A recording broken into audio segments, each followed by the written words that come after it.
Mark Pope made a lineup change last night. Trent Noah into the starting lineup. He had a very good performance. We covered it in the Kentucky recap that is up on the channel now. But this was probably the best game of Trent Noah's career. He hit a three right away to kind of set the tone. Finished with 11 points, 6 rebounds, 3 assists, 0 turnovers in 26 minutes in a blowout Kentucky win. While Trent Noah was into the lineup, Cam Williams was out of the lineup. Jalen Lowe played 8 minutes. Brandon Garrison was visibly benched and chewed out in a way we've never seen Mark Pope show a dark side. After the game, he was asked about all these changes, but specifically about Trent Noah. Mark Pope singled him out and said this, quote, Trent Noah is not a perfect player, but he's all in. He's fully invested. He's going to give everything that he's got every time on the floor. He gives everything he has. Seemed to be a very clear message here. If you're not bought in, we'll play the guys that are. And the guy that is Trent Noah. And Trent Noah, give him credit, responded with a good performance. Do you take this as a shot at certain guys not being bought in? I do. I think Mark Pope, whether we understand what he's saying or not, is very calculated in what he says and means everything he says.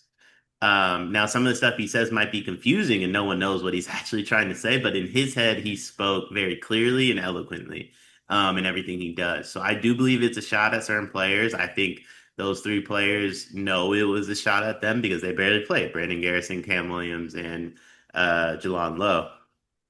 Now, what I think is interesting is I think it's a convenient shot because you played North Carolina Central. I think it's a convenient shot because you pretty much waited 10 games and realized the guys you brought in to be shooters aren't shooting. So you have to play Trent Noah. So I think it's all very convenient for Pope, like the stuff he's doing, and I need it to happen when it's inconvenient for him to fully buy into it. But I do believe it's a shot. Now, what I'm confused on with Pope, and this is probably just a me thing, I don't know what he wants them to buy into. Does he want them to buy into his system? Does he want them to buy into his philosophy? Or is it one of those situations where he's like, you have to play for the front of your jersey, not the back. You should just be grateful to be here. I don't think this group is going to give him what last year's team did. I don't think they're going to do the gratitude thing, but they could buy into his coaching philosophy if it's a legitimate coaching philosophy. Yeah, last year was gratitude. This year's attitude. That's what this team's giving him, for real. And I think caliber of last year's team isn't coming regardless of what happens. But if I could interpret what your question was, what is he looking for? He's looking for effort, period. Flat out effort, play hard. That's it.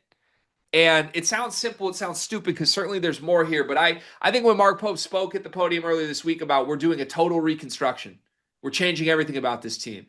That was him saying, I don't give a fuck about my offense anymore. I don't give a fuck about my system. I'm supposed to be an X's and O's guy. That shit don't matter to me anymore. I will put five guys on the floor who will play hard. That's it. And in this game, Brandon Garrison left the game and never returned because he wasn't. In this game, Jalen Lowe and Cam Williams did not appear in the first half. I can only assume that was a message from something, whether that's practice effort or something else. You can never criticize Noah for not playing hard.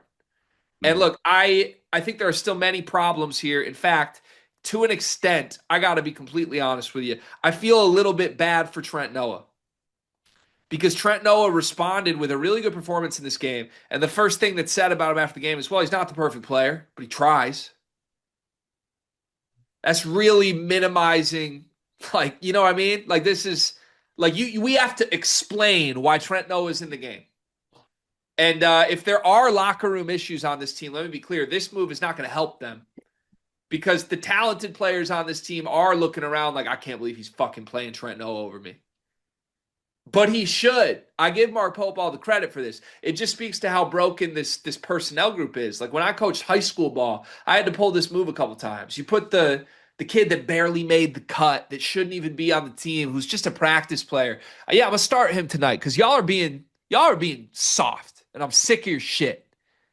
When you make that move, it doesn't help things. Those guys end up losing faith in their coach. They go out, they pout. So I would say this. I'm proud of Trent Noah. I'm not even a Kentucky person. I'm proud of Trent Noah for responding the way he did. I think he deserves more opportunities. I think the next time he gives you 11, 6, and 3 in 26 minutes with three threes and zero turnovers, I think his coach should sit at the podium and just say, yeah, he was amazing tonight. He earned this. I don't think we need to say, well, he's not the perfect player, but he tries. But it is the truth on why he's in the lineup right now. Two things. I was the player that got started to prove a point to the other really good players. I just want to say on behalf of Trent Noah, it doesn't work for us either. We also lose faith in the coach because I was on the court like, yo, why am I in? This dude's going D1. Let's make the swap. We're trying to win state here. Second thing, I think Mark Pope is going about this the wrong way. Like, I think he wants them to buy in and give effort because they're at the University of Kentucky. That's not going to work. They need to believe in you, Mark Pope. Like they need to believe in what you're preaching, what you're saying. They're there to play for you. I think that's the biggest difference between Cal and Pope. Last year's team was bought into being at Kentucky and Pope ran with that. You can never question ever. Like maybe John Wall went to Kentucky because Cal was there and wouldn't have gone to Kentucky any other ways. You can never question whether Cal's players wanted to play for Cal. 15 years later, they show up for Cal still. This group doesn't want to play for Mark Pope. They don't want to play at Kentucky, and Pope needs to fix one of the two. I don't think you're ever going to get them to buy into the gratitude for being at the university, but I think Pope's a really, really good coach, and they would buy into him if he shifted his philosophy towards that. I got one more proposal based on my own personal coaching experience in high school that I think Mark Pope should employ. One of my favorite tricks in the book, I had a championship team I coached. For the next 5 years after I won the championship with that team, over Christmas break, I invited those guys back to the gym to play a full game scrimmage against my current team. The whole point of it was two things. Number one, kick their ass, send them a message. Number two, I want my team to see how much fun I'm having with y'all Mm. because y'all set the standard and it can show them that we can have some fun, that I'm not an enemy. To me, I think Mark Pope needs that. I think he needs Lamont Butler. I think he needs Jackson Robinson. I think he needs Andrew Carr. Shit, let Otega Owe play with that team Yeah. and just have fun and show all these new guys that if they do buy in, that's what it could look like. We'll see if it happens. I would love to see it happen. If it doesn't work, I have one more idea, G. I'll make it quick.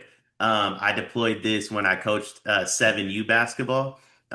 When they're not listening, they don't want to play 2-3 zone. You only play with two players. Oh my And, God. and just really buy into this stuff. Like you only send Otega and Malachi out there. You know how disrespectful it would feel if I was like, yeah, Dion's not the perfect podcaster, but he's fully invested. I mean, that's hey, you're bought in.